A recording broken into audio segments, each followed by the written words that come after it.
webinar is on officiating Javelin, and it will be led by Sarah Carnes. Sarah, as many of you might know, is a very familiar face at competitions throughout County Kildare, Leinster, and at national level. Sarah is a member of NACAC, and NACAC, which is 100 years this year. Sarah there in NACAC is a coach. She's also their PRO and manages their social media. Sarah is probably one of the most versatile officials that we have on the national panel. I've had the pleasure of officiating with Sarah on Javelin, on race walking, counting over 800 laps at the recent marathon mixed relay Olympic qualification attempt.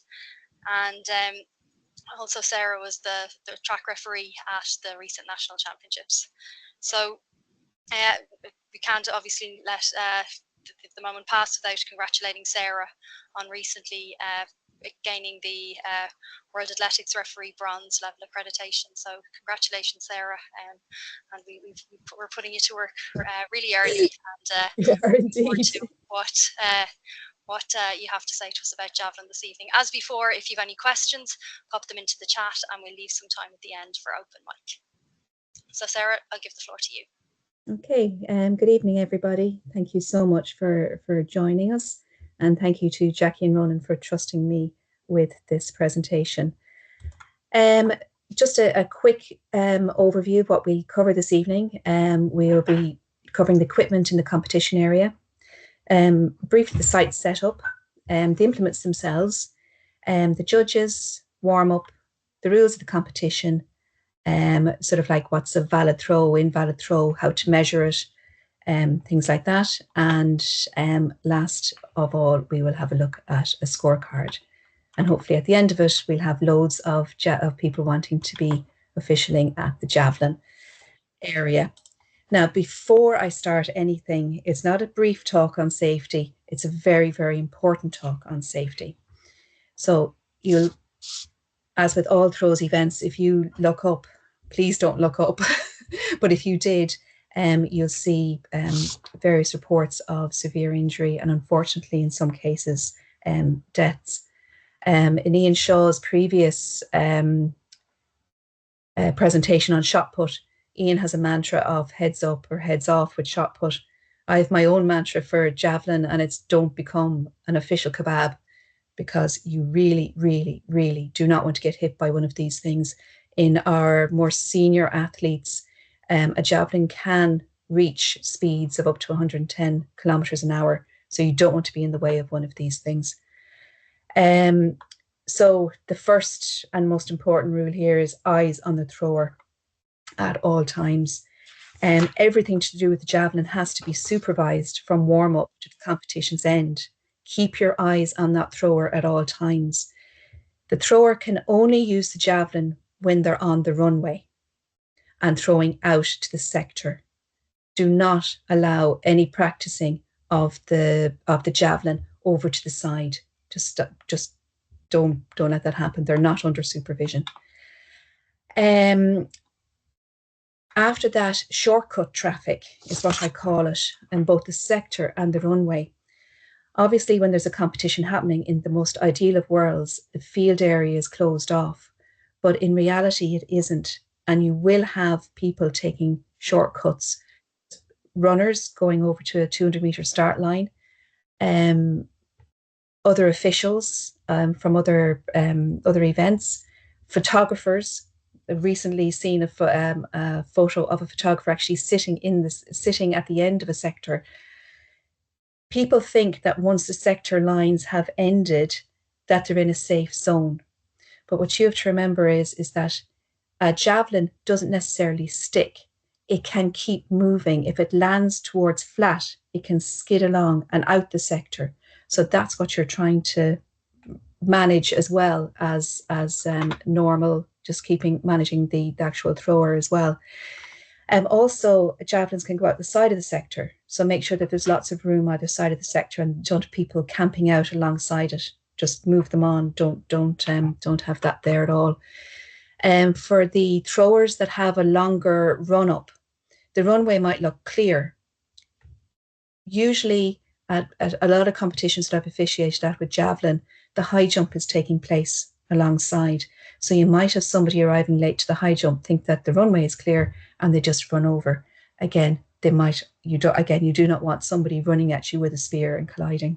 So you just have to keep an eye out for all the shortcut traffic.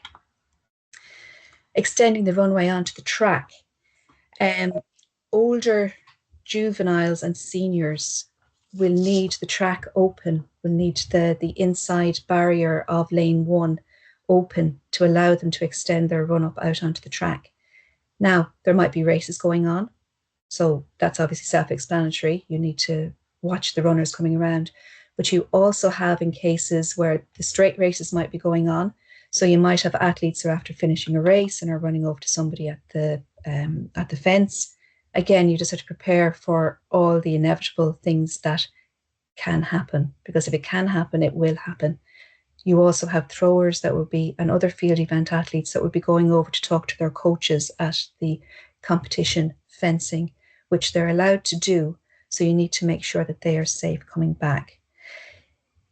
You might have a thrower that might not necessarily need the track to be part of their run up, but they might be at the edge of it. So the tail of their javelin is actually extending out into lane 1. So again, you don't want to skewer a runner or somebody behind them. Again, so safety, safety, safety. Sector officials, seriously, this one, please stay connected to the event that you are officiating at. It's so easy to get distracted by races. Stay focused, because, well, to start with, if you don't see the javelin landed and it hasn't stuck, you don't know where the javelin has landed. But most importantly, for your own personal safety, keep an eye on that javelin every time it's working. It's good practice before the warm-up and the competition start that the competition team have a chat about safety with the athletes and tell them about how the team are working. So when you are out in the sector judges, that when they are ready and that they are focused, thumbs up to the team that are at the line, and then the line, whoever is calling the athletes, can then call them out onto the runway to prepare their run up to throw. Also, when you're out in the sector, beware of freak gusts of wind. Wind changes. It's an awful habit of doing it. It won't go the way that you hope it will go. Javelins can sometimes look like they get shot in the air where a crosswind has come across. It might be just all flowing smoothly, and the next thing you get a side gust, and it might actually move the javelin out towards you. Sometimes they feel like they're tracking you. So again, be aware and alert, and do not take your eyes off it. Also, be aware of your surroundings. In some competitions, you will have distance markers out of the sector. You're not taking your eyes off that javelin. You're moving backwards. So be aware of where those markers are so you don't fall over them and inadvertently fall down and then get hit by the javelin. That would be not the thing that you would you want. Now, retrieving the javelin. I just have a photograph here for you of how to take the javelin out of the ground. So when collecting the javelin, place your thumb over or near the end of the tail of the javelin. Make sure no one's behind you. Sometimes these things can be well stuck in the ground and you have to twist them out, so they might come out a little bit faster. So if there's someone behind you, you could impale them with the tail of the javelin, so you don't want that to happen. So make sure nobody is behind you. To take the javelin out in reverse of the way it went in. So this javelin has gone in at this angle, so make sure that you pull it out in the reverse angle. Again, maybe twist it. Do not throw the javelins back towards the line. You carry them back. Again, it's all about safety. You've gone to the effort of making sure that the sector is safe from anybody crossing it. Do not throw them back towards the line. Carry them back, holding it vertically. Again, just say it. Do not throw the javelins back towards the line. Now, you'd be glad to know the safety talk is over and we can now move on to the actual setting up of the competition itself. So the equipment for the competition area, we've obviously sector, self-explanatory. I'll talk briefly through how to set up a sector in case you have to set up an emergency one, or you need to just check it if it looks slightly off. Set of flags, a white flag and a red flag. Yellow flag is for timing. Tape and spike, or if you're very lucky, the EDM. A windsock, extremely important for javelin throwers to have that windsock out there. It can be forgotten about, but they do need to know how to, because they will alter their throwing style, technique. They might move a little bit over in the runway, depending on what way the wind is blowing. So please make that's there. A cone to close the runway.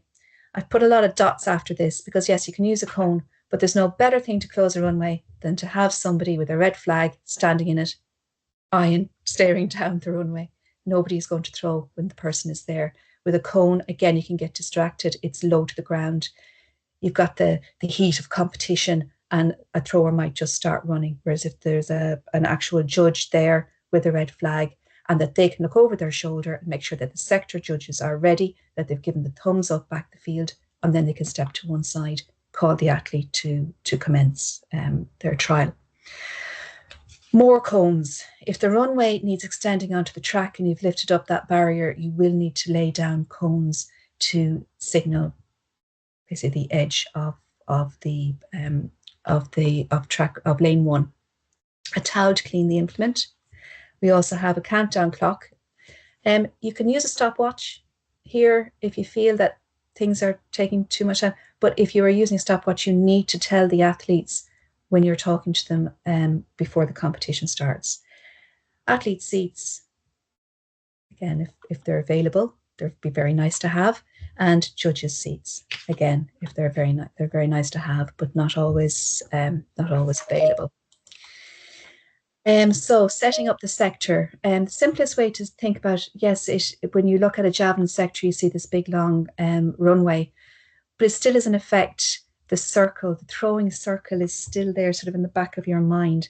The 8-meter draw through point, it's the radius of a circle because we have a throwing arc for our foul line. It's referred to as an arc or the foul line. So if you think about it, I usually stand if I'm showing somebody how to judge, I will stand at that point and I will put my 2 arms out to follow the sector and I'll say, I'm a slice of pie. So I just have that just highlighted there, but we'll just move on to what it actually does look like, just in case you think that there is a circle there. It isn't. It's just to help focus your mind's eye. Obviously, this isn't to scale. So just if you're there looking, because I was there looking at it myself, there's no way that this is an 8-meter mark and this is a minimum 30 to 36 meters, 36.5 meters.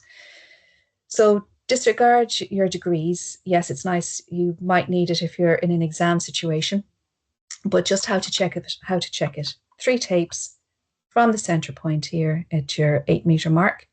Run 1 tape out, 1 sector line, another tape out this other sector line, and your 3rd tape, run it across. And if you're out at 40 meters, it's 20 meters across.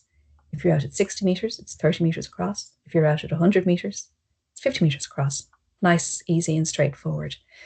Your extension arms to your arc are 0.75 meters. I have noted the 4-meter marks on this diagram. Obviously, they don't look like that. I had to do a bit of the diagram that I had was the clearest one I could find that wasn't too cluttered with information. So I've just drawn them in. They don't actually come out like that, but they're like little marks on it. And they're there because if you have an athlete that is behind those marks when they finish throwing, they're deemed to have left the runway. So that just there. And again, the runway is 4 meters wide. So that is a quick setting up the sector. Just when you are setting up the sector, obviously when you're checking it, obviously you could have your technical crew can have it set up. Just make sure that it is long enough. Some sectors can be too short with the athletes that you're expecting there during the day. Obviously that's that sector is going out to 60 meters there. If Oisin Joyce was appearing, you'd need it out an awful lot further than that, and be in time to check that. Now we're on to the implements themselves. all javelins get checked in, weighed and measured. There are lots of things, the length of them, the diameter of them, that the grip is intact, that the balance. I know that there was a course done on this a little while ago. I hope to go on the next one. As a rule of thumb, they are then kept and they are brought out at the start of the competition. Then a sticker or a mark is put on them to indicate that they have been gone through the process. Just while we're talking about the javelins, if during competition a javelin gets damaged, gets bent, or if something starts to become undone or loose on it, you need to remove it from the competition because obviously it won't stand up to here. So whoever is retrieving the javelins, or if you notice something, if you're the when you're doing measuring, so just keep your eyes open on that. That one there. Now, personal implements and records. Athletics Ireland competitions. This does differ from your World Athletics Competition Handbook. Javelins in Athletics Ireland competitions checked by the athlete are considered a personal implement and are for the exclusive use of the athlete. If somebody else wants to use that javelin, they need permission from the athlete themselves to use it, but it is their own personal implement. At international competitions, including those held in Ireland, example the Morton Games there tomorrow night, all javelins are put into a pool and can be used by any athlete. That is the ruling in the World Athletics book. Multi-day international events with a qualifying and a final. The javelin remains in the pool until the end of the final, even if the athlete hasn't got through to the final. And just a note to put it here so it doesn't get lost when we're talking about the competition, that if a championship or national record, or indeed an international record, is set during an event, mark the implement that was used for that. You don't want to be trying to find it at the end of the competition. Ideally, it's removed from the competition, but normally it's taken away at the end of the competition. Again, it's brought to the weights and implement station to make sure that it still meets the specification, that nothing has been tampered with when the record has happened. I think that slide is fairly self-explanatory there. Now we're going to move on to the officials,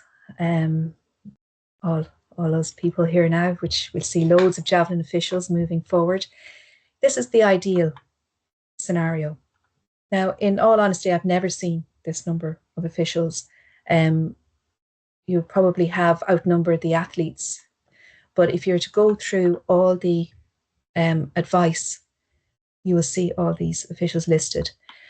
What does happen in reality is that we're doubling up on a lot of jobs. So I'll just move on to our next slide here, which you'll see that it is a lot less than the previous slide. So chief judge, generally your chief judge takes the flags. Doesn't have to, but does. It tends to be the with the flags. An arc judge is usually the recorder. It flows nicely that they can look. They're looking down at the ground to make sure that there's no foul across the line. 2 sector judges. Generally acts as a retriever as well, and the other will have the spike with the tape on it, or the prism if you're using the EDM. Number 5 there is your pull-through point, is the judge looking after that. So again, pulling through the 8-meter mark, which is the center of your circle, or it can be the EDM, person who's reading the EDM from the prism. And I have a 6th judge there for track safety, that if you're extending the runway out onto the track, or the athlete is there encroaching on lane 1 with the tail of their javelin. I have a sort of a note here for the pull-through point judge in particular.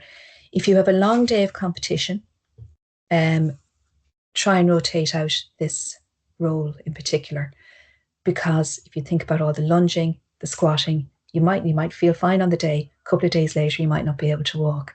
It's a good gym session in itself. 1 judge has the flags. So our sector judges need a way of communicating back if it's gone outside the sector. If the javelin's gone outside the sector, you can outstretch your arm and point to the sector.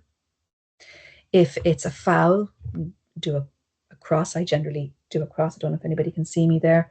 On this, I generally just put a cross on my arms, because if you're out the sector, you can be heard, but you might not be heard, especially if there's an exciting race going on or if there's a lot of commentary going on, so that you have a way of communicating back down.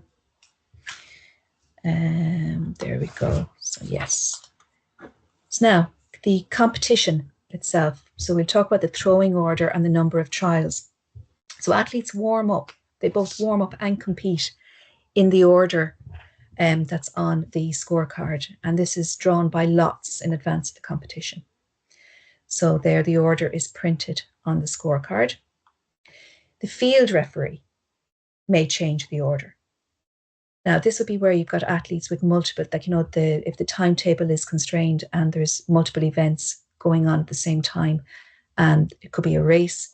It could also be, they might be doing another field event. Our combined athletes might be doing a couple of events at the same time during an individual competition. So they might be doing their javelin, and they might also be doing high jump or pole vault or something else.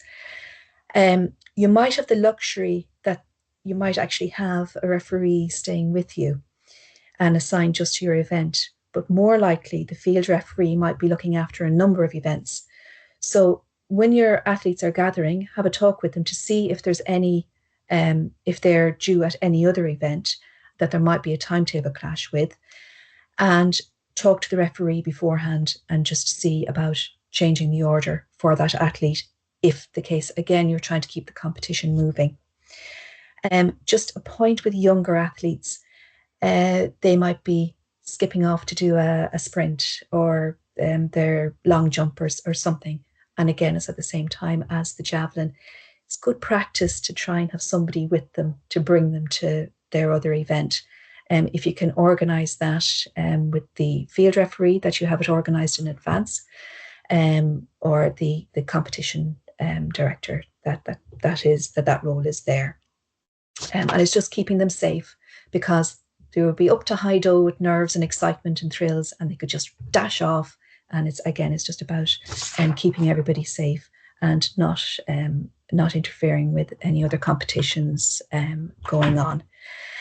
The order cannot be changed in the final round. I just missed a point there. If the athlete hasn't, just say that the order has been allowed to be changed, and the athlete hasn't returned by the end of that round, they're deemed to be having passed, as opposed to, so that's a dash as opposed to an X, which signifies a foul. So if they haven't, and they've got permission, and they've head off, and they haven't come back, you just put in a pass. The order cannot change in the final round of trials. If the athlete isn't there, call their name, allow the time to pass, and then call the next athlete.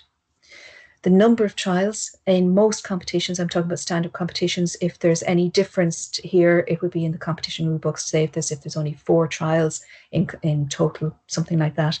I'm talking about just the more standard competitions. So if there's more than 8 athletes, the athletes get 3 trials, and then the top 8 get a further 3. If there's 8 or less, they all get 6. And again, tell them this at the start of the competition. They'll be delighted. You'll see different athletes. Final 3 trials are taken in reverse ranking order. So the person lying in 8th place throws first, and so on. Competition warm-up. Now, the athletes, if they can come from a call room. If there's an operation like the national seniors, all athletes will report from the call room, and they'll get brought to you. Or they can report directly into the event. If they're reporting directly into the event, you'll have the scorecard and just tick them off as they're arriving in. Have your safety talk and tell them their draw order. Athletes can put 2 markers, up to a maximum of 2 markers on the runway. Allow them to do that. Again, you're trying to get the flow so you can start the competition on time.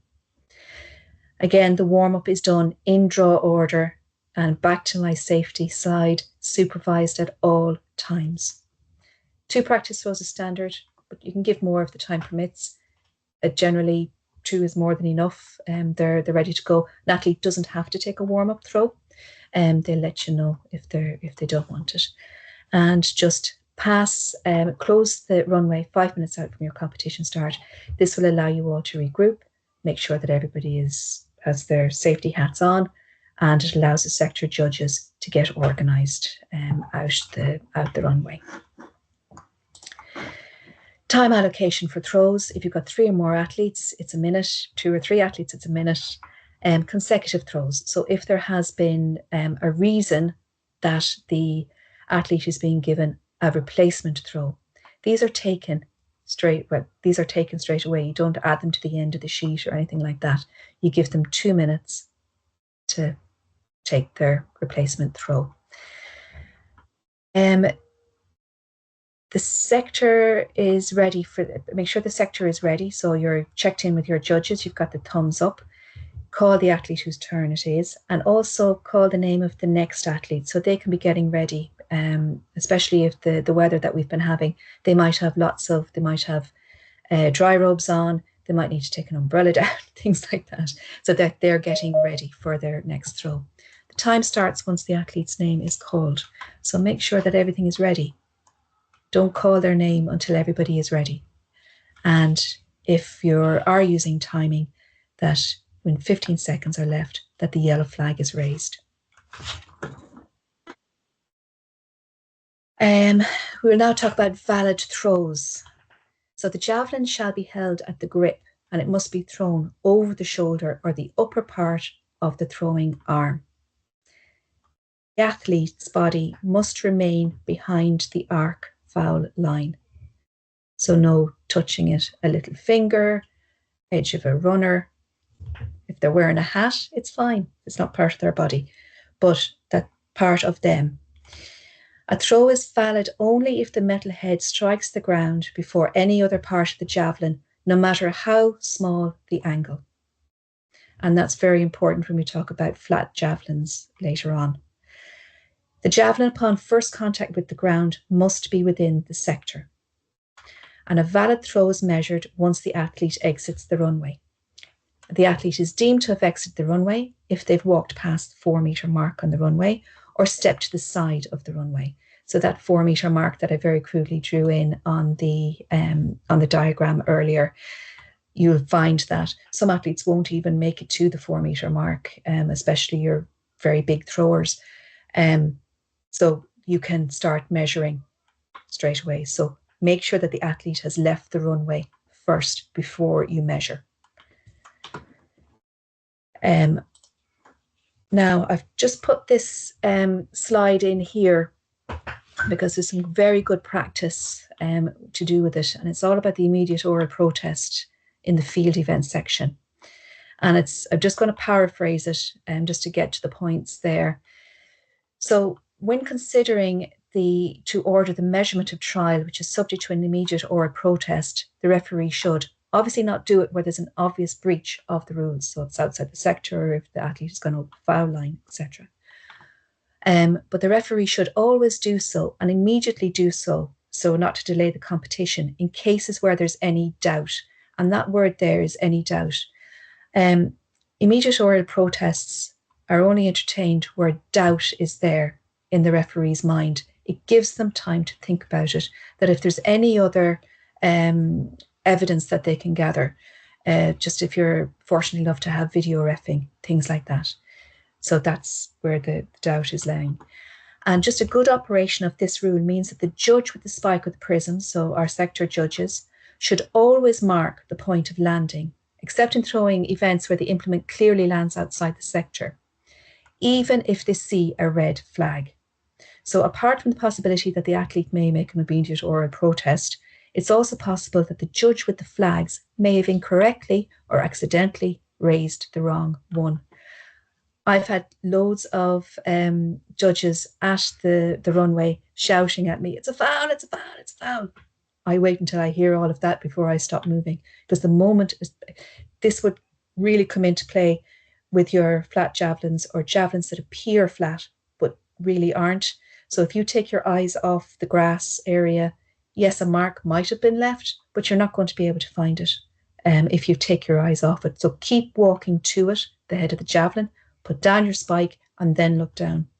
Now, if I'm the judge with flags, I have a thing in my head that I will always hold the white flag in my dominant hand, which to me is my right hand, because you're more than likely, the way brains work, is stick up your right hand. So if you've stuck up your right hand and it's the white flag, you have to think about it before you put up the red flag.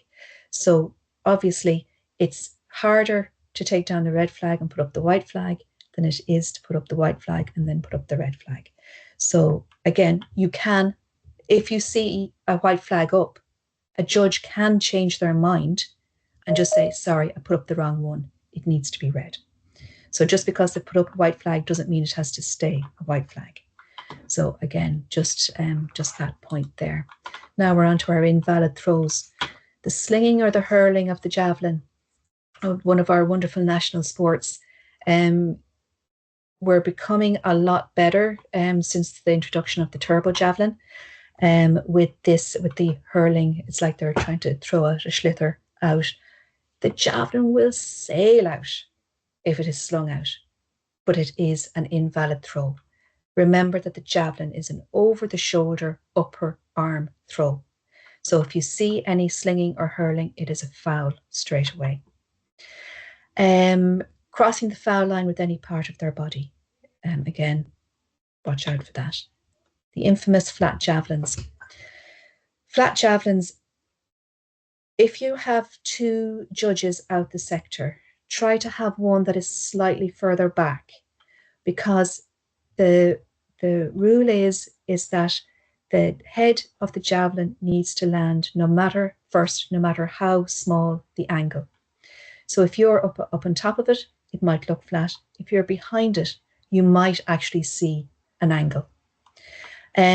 If you only have one judge out in the sector, the person who is watching the arm down at the runway, so not the person who's looking at the line, it's quite difficult to look up from the line and then follow the jav because you can get blinded by the sun and trying to get your eyes adjusted. But the person who's monitoring and judging the arm, so judging the throw, the throwing arm, can easily follow the javelin out into the sector and can be your second pair of eyes. So again, back to the sector, those few lines in the immediate oral protest, always go to where the head of the javelin has landed and look back for assistance. If there's any doubt, you always rule in favour that we're there for the athletes. We're there to keep competitions fair. So if there's any doubt, you could ask the referee, do they want to have a replacement throw, or let them make the call on it. The head of the tail first javelins. Yes, javelins can still stick in the ground by their tail. So just watch out for them as well. An invalid throw will be where the head of the javelin upon first contact lands outside the sector or touches the sector line. So again, that's very self-explanatory.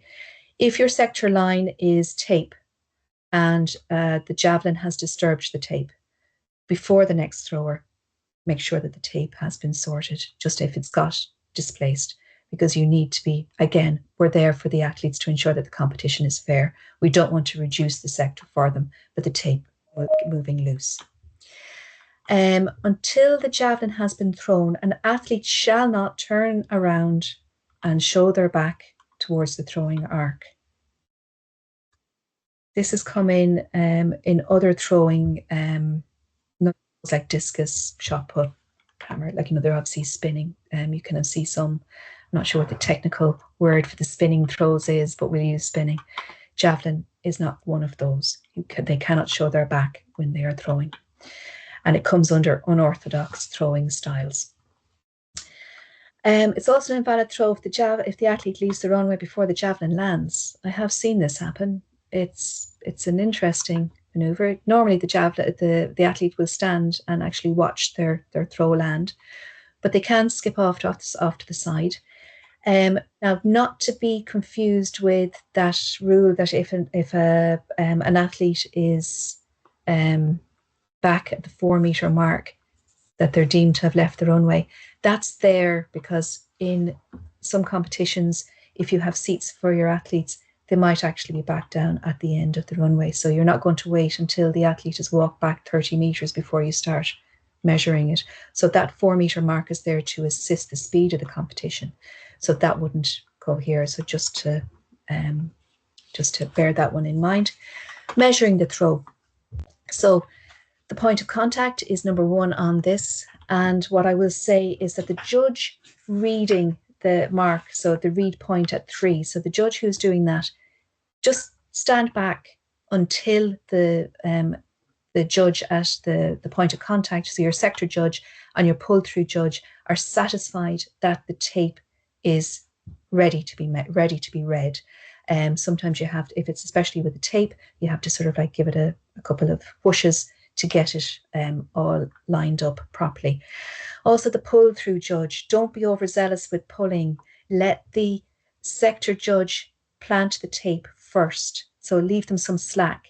And also leave them some slack when you're standing at the side, because the sector judge might have to be running out towards the javelin. You don't want to get them run so far and get pulled back in a cartoon style. So let them keep that tape slack until the sector judge is happy that they've placed it in the correct place, and then pull it taut. It's read at what I call the athlete side of the foul line, so or the runway side of the foul line. Now, measure all throws without regard to distance achieved, as long as no rules have been infringed. Now, I haven't been part of a javelin competition where countback has happened, but this is in case it does. So measure everything, as long as no rules have been infringed. Distances are to be recorded to the nearest whole centimetre, below the distance. So if the distance, that's if the distance is not a whole centimetre. So example, if a 59.429 metre throw, and that's what it is, it's recorded as 59.42 metres. And never measure a foul throw unless there is an immediate oral protest and that there's grounds for an immediate oral protest. Now, a valid throw, we enter the distance to 2 decimal points. Again, just round down, not up. This is when you're recording the trial.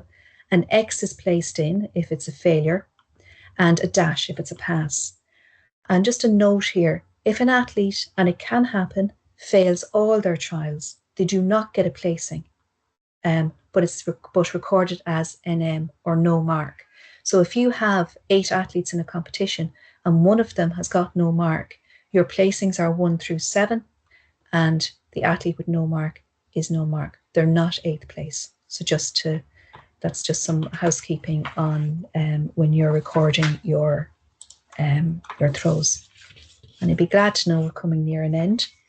And this is a scorecard. Thank you to Ronan for locating this for me. I actually watched his competition and it was so exciting. So I highly recommend a bit of YouTubing over the weekend to look up this competition. It was the World Championships 2023. So what I do with my scorecards, if I'm looking after scorecards, I will circle. Now I've highlighted them here. If you have a highlighter, you can highlight them as well. I always have a ruler and with me as well, because when you start looking at lots of numbers, you can get number blind. So I just use the ruler going down, and it also helps you focus on each individual athlete. Circle their furthest mark at that point.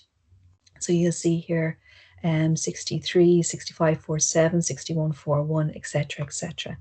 Now, in this competition, 12 athletes were on the scorecard. 1 did not make it to the start, so they are DNS to begin with. And then you're going to order them after it. So in this competition, obviously, top 8 are getting a further 3 trials. you will see the new order for the final 3 trials. This is a column that I've put in here. On the scorecards, there is sort of a section, it's quite small. So what I do is, again, just to help focus the mind, I put them in their rank order and then I go and reverse them. And just to, so you know that you've caught everybody. This is so the person in first place can keep an eye on the competition and whether how hard that they need to throw for their final rounds and stuff. As you can see, this one kept us going right until the very end, where our 8th place athlete has come up and doing area records, or sorry, our throwing order. The athlete throwing 8th actually finished 2nd, and it was Mackenzie Little that was brilliant here, who was going into the final 3 rounds in 5th place, and she bagged a medal, which was brilliant, and there was lots of cheers in this house. So with that, I hope to see loads of people coming forward for Javelin Official. I must say, it's an amazing competition to be part of, both to watch and to be part of. We've got some really outstanding throwers coming up through our juvenile ranks, and indeed are making progressions into the senior ranks. And to see a javelin being thrown out 70 plus meters is something to behold. So with that, there we go. Thank you.